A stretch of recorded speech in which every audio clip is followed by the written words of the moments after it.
उन्हाळी वळवणातील अतिशय सोपे असे वाफेवरचे साबुदाण्याचे पापड. हे साबुदाण्याचे पापड जर तुम्ही पाहताल ना, खरंच खूप सुंदर तयार झालेले आहे. आणि हे पापड विशेष म्हणजे तळल्यानंतर अगदी दुप्पट तिप्पट फुलले जातात. तळल्यानंतर सुद्धा हे पापड अजिबात तेलकट होत नाही, मस्त खुसखुशीत तयार होतात. बरेच वेळा लग्नाच्या रुखवतामध्ये आपल्याला अशा प्रकारचे रंगीबिरंगी पापड आपण मांडत असतो. त्यावेळी सुद्धा तुम्ही अगदी झटकीपट हे घरच्या घरी पापड बनवू शकता. अशा प्रकारचे पापड बनवण्यासाठी एक व्यक्ती सुद्धा भरपूर प्रमाणात हे पापड बनवू शकते. अगदी नवशिक्के जरी असतील ना, ते सुद्धा पहिल्याच प्रयत्नामध्ये अशा प्रकारचे पापड बनवू शकतात. तुम्हाला जर अशा प्रकारचे पापड बनवायचे असेल ना, तर व्हिडिओ अगदी शेवटपर्यंत पहा. तुमचं सगळ्यांचं वैशाली किचनमध्ये मनापासून खूप खूप स्वागत. वाफेवरचे साबुदाणा पापड बनवण्यासाठी या इथे मी बारीक साबुदाणा वापरलेला आहे. अशा प्रकारचा साबुदाणा अगदी किराणा मालाच्या दुकानामध्ये सहज उपलब्ध होईल. आता अशा प्रकारचा जर साबुदाणा नसेल, अगदी आपण घरगुती खिचडीला जो साबुदाणा वापरतो ना, तो जरी घेतला ना तरी देखील चालणार आहे.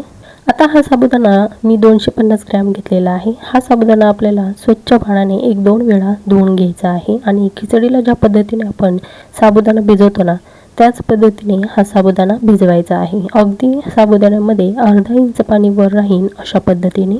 खिचडीच्या साबुदाण्याला ज्या पद्धतीने चिकटपणा असतो ना, त्यापेक्षा कमी प्रमाणात हा साबुदाणा चिकट असतो. आता हा साबुदाणा तुम्ही 7-8 तासासाठी सुद्धा भिजत घालू शकता किंवा रात्रभरासाठी सुद्धा भिजत घालू शकता. आता हा साबुदाणा मी रात्री भिजत घातला होता, तर या साबुदाण्याचे पापड आपल्याला दुसऱ्या दिवशी सकाळी बनवायचे आहे. मोठ्या साबुदाण्याऐवजी बारीक साबुदाणा भेटला ना, तर शक्यतो तोच वापरावा, म्हणजे त्याचे पापड छान तयार होतात. आता या ठिकाणी तुम्हाला दुसऱ्या दिवशी मी साबुदाणा दाखवत आहे. मस्त छान भिजलेला आहे. हा साबुदाणा आपल्याला चमच्याच्या साह्याने किंवा हाताच्या साह्याने पूर्णतः सुटसुटीत मोकळा करून घ्यायचा आहे, म्हणजे प्रत्येक दाणा त्याचा मोकळा करून घ्यायचा. हा साबुदाणा मी तुम्हाला हातावर सुद्धा घेऊन दाखवत आहे. पहा, अगदी मोकळा सळसळीत तयार झालेला आहे. अजिबात हाताला हा साबुदाणा चिकटत नाही, म्हणजेच या साबुदाण्याला चिकटपणा कमी आहे. आता या साबुदाण्यामध्ये आपल्याला चवीनुसार मीठ घालायचं आहे. मीठ घालतानाचा व्हिडिओ या ठिकाणी स्किप झालेला आहे, त्यामुळे आठवणीने या साबुदाण्यात मीठ घाला, म्हणजे पापड छान चविष्ट तयार होतील. आता या ठिकाणी आपल्याला वाफेवरचे साबुदाण्याचे पापड वेगवेगळ्या रंगामध्ये बनवायचे आहे. त्यामुळे या ठिकाणी मी 4-5 वाट्या घेतलेल्या आहे. प्रत्येक वाटीमध्ये वेगवेगळा रंग आपल्याला घालायचा आहे. प्रत्येक वाटीमध्ये थोडा थोडा साबुदाणा या ठिकाणी मी घालत आहे. जर हे पापड तुम्हाला उपवासासाठी बनवायचे असेल, तर रंग न वापरता सुद्धा तुम्ही आहे त्या साबुदाण्याचे पांढरेशुभ्र पापड बनवू शकता. आता या ठिकाणी सर्व वाट्यांमध्ये एकसारख्या प्रमाणामध्ये मी साबुदाणे काढून घेतलेले आहे. सुरुवातीला एका वाटीमध्ये मी या ठिकाणी पिवळा रंग घेतलेला आहे. अगदी तुमच्याकडे लिक्विड कलर असेल तो वापरला तरी देखील चालेल, किंवा पावडर कलर असेल तो वापरला तरी देखील चालणार आहे. आता हा कलर आपल्याला चमच्याच्या साह्याने मिक्स करून घ्यायचा आहे. आता जरी तुम्हाला हा साबुदाण्यामध्ये कमी जास्त प्रमाणात रंग दिसत असेल ना, तर हा साबुदाणा शिजल्यानंतर एकसारख्या रंगाचे पापड तयार होतात. अशाच पद्धतीने आपल्याला सर्व रंग मिक्स करून घ्यायचे आहे. आता या ठिकाणी मी पिवळा, लाल, केसरी, हिरवा, नेहमीचा आपला पांढरा, अशा पद्धतीने 5 रंगांचा वापर मी या ठिकाणी करणार आहे. सर्व वाट्यांमध्ये वेगवेगळ्या पद्धतीचे रंग आपण तयार करून घेतलेले आहे. वाफेवरचे पापड बनवताना या ठिकाणी मी पहिली पद्धत तुम्हाला दाखवत आहे. आता सुरुवातीला एका ताटाला थोडंसं तेल लावून घ्यायचं आहे. उपवासाचं तेल किंवा तूप लावलं तरी देखील चालणार आहे. या ठिकाणी तुम्हाला पापड ज्या ताटामध्ये वाफवायचे आहे ना, ते ताट अगोदर सेट करून घ्यायचं आहे. त्यानंतर त्या ताटामध्ये घरामध्ये आपले जे बांगड्या असतात ना, त्या बांगड्या या ठिकाणी आपल्याला वापरायच्या आहे. या ठिकाणी तुम्ही कोणतीही बांगडी वापरू शकता, काचेची किंवा प्लॅस्टिकची. आता ह्या बांगड्या आपल्याला सेट करून घ्यायच्या आहे. बांगड्या सेट झाल्या की त्यामध्ये आपल्याला भिजवलेले वेगवेगळ्या रंगाचे साबुदाणे घालायचे आहे. हा साबुदाणा आपल्याला घालत असताना अगदी 1 लेअरचा घालायचा आहे. प्रत्येक बांगडीमध्ये हा साबुदाणा अगदी पातळ पसरवायचा आहे, म्हणजे पापडी तयार होताना किंवा पापड तयार होताना अगदी पातळ पापड तयार होतील. आता या ठिकाणी बांगडीचा वापर करून तुम्ही एकाच रंगाचे किंवा विविध रंगाचे पापड एकाच वेळी बनवू शकता. बांगडीमध्ये साबुदाणा घातल्यानंतर थोडासा हाताने तो प्रेस करायचा आहे, म्हणजे तो छान एकमेकाला खाली चिटकून राहतो आणि बांगडी काढत असताना अगदी अलगद हाताने ही बांगडी निघली जाते. या ठिकाणी सुरुवातीला मी पांढरा रंग बांगडीमध्ये भरला, त्यानंतर पिवळा रंग भरला. आता तुम्ही तुमच्या आवडीनुसार पाहिजे त्या रंगाचे पापड या बांगडीमध्ये सेट करू शकता. या ठिकाणी सर्व पापड बनवून तयार झालेले आहे. आता बांगडी काढत असताना एका बाजूने हलकीशी बांगडी प्रेस करायची आणि दुसऱ्या बाजूने दुसऱ्या हाताने ही बांगडी अलगद वर उचलायची आहे. म्हणजे पापडमधील जो साबुदाणा आहे तो अजिबात इकडं तिकडं पसरत नाही. वाफेवरचे साबुदाणा पापड बनवण्यासाठी या ठिकाणी मी तुम्हाला दुसरी पद्धत दाखवत आहे.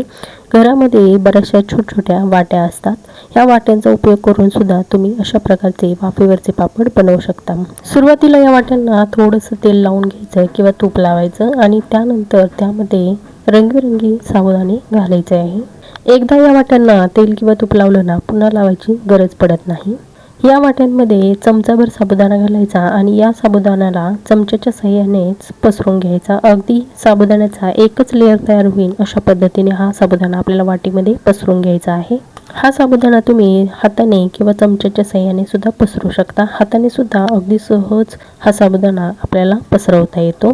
जर तुम्हाला या ठिकाणी पापडीला गोल आकार द्यायचा असेल ना तर साबुदाणा हाताने प्रेस करत असताना कडेला जो साबुदाणा असतो तो बोटाच्या साहाय्याने खाली दाबायचा आणि पापडीला गोल आकार द्यायचा. म्हणजे वाफल्यानंतर किंवा तळल्यानंतर पापडी छान गोल गळगळीत दिसते.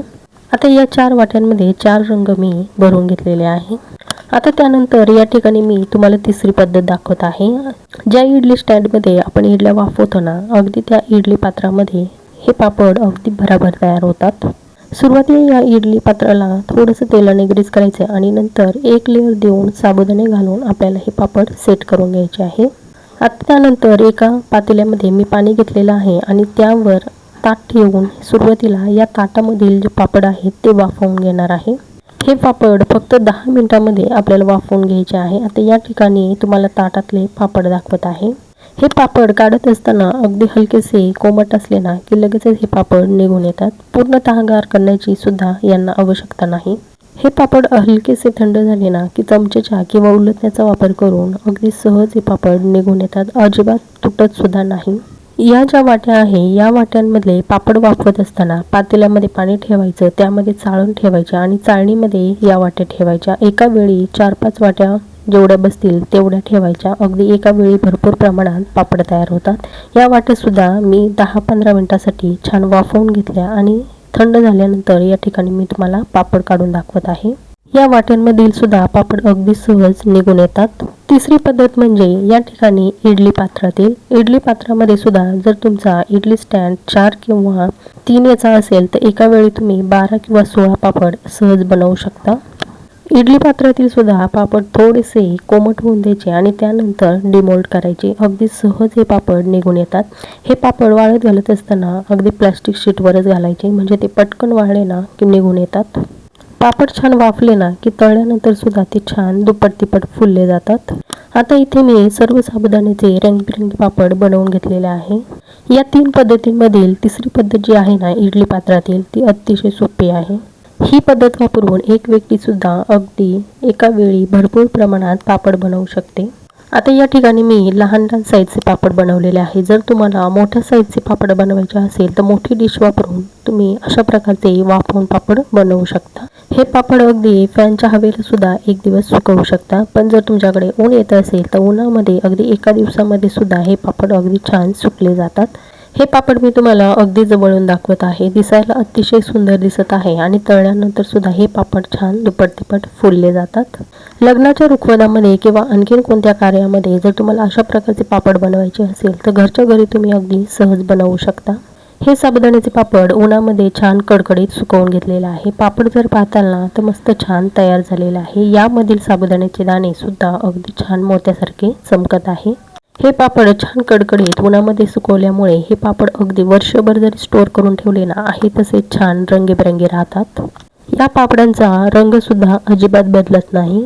बरेच वेळा अशा साबुदाण्याचे पापड तुम्ही उपवासासाठी सुद्धा बनवू शकता. जर तुम्हाला रंग आवडत नसेल नाही घातला तरी देखील चालणार आहे. बिना रंगाचे सुद्धा पापड अतिशय सुंदर तयार होतात. आता या ठिकाणी पापड छान वाळलेले आहे. तळून देखील पाहूया. पापड तळत असताना तेल छान कडकडीत गरम करायचं म्हणजे हे पापड तेलामध्ये छान दुप्पट-तिप्पट फुलले जातात. कुठलाही वाळवण्याचा पदार्थ तळत असताना तेल छान कडकडीत गरम असेल तर तो पदार्थ छान दुप्पट-तिप्पट फुलला जातो आणि मस्त खुसखुशीत तळला जातो.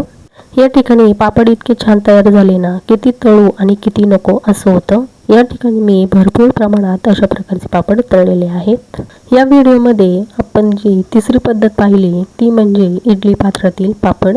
हे बनवायला अतिशय सोपे आहे। या ठिकाणी मी ते दाखवलेले नाही। ज्या पद्धतीने आपण इडली बनवतो ना अगदी त्याच पद्धतीने हे पापड तुम्ही 12 किंवा 16 ज्या पद्धतीने आपण इडल्या बनवतो त्याच पद्धतीने अगदी एकाच वेळी 12 किंवा 16 पापड सहज तयार होतात। जर तुम्हाला जास्त प्रमाणात हे पापड बनवायचे असेल तर इडली पात्राची पद्धत वापरून तुम्ही एकाच वेळी भरपूर प्रमाणात पापड बनवू शकता। या ठिकाणी मी भरपूर प्रमाणात पापड तळून घेतलेले आहे। पापड जर पाहताल तर मस्त अगदी दुप्पट तिप्पट फुललेले आहे। या पापडांमधील साबुदाणा जर पाहताना अगदी स्पष्ट दिसत आहे आणि पापड सुद्धा जितके दिसायला सुंदर आहेत ना तितके खायला सुद्धा चविष्ट आहे। आता या ठिकाणी तुम्हाला मी एक पापड दाखवत आहे। सुरुवातीचा जो वाळलेला पापड आहे ना तो केवढा आहे आणि त्यानंतर तळल्यानंतर तो केवढा होतो ते देखील पहा।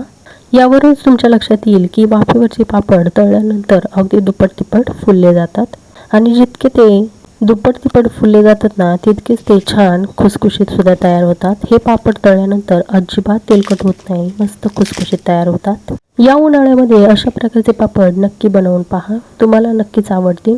आजचा हा व्हिडिओ तुम्हाला कसा वाटला, यामध्ये बारीक सारीक सांगितलेल्या टिप्स कशा वाटल्या त्याही मला कमेंट करून सांगा। व्हिडिओ थोडा जरी आवडला असेल तर नक्की एक लाईक करा। चॅनलवर नवीन असाल तर नक्की चॅनलला सबस्क्राईब करा। पुन्हा भेटूया अशी छानशी रेसिपी घेऊन, तोपर्यंत धन्यवाद।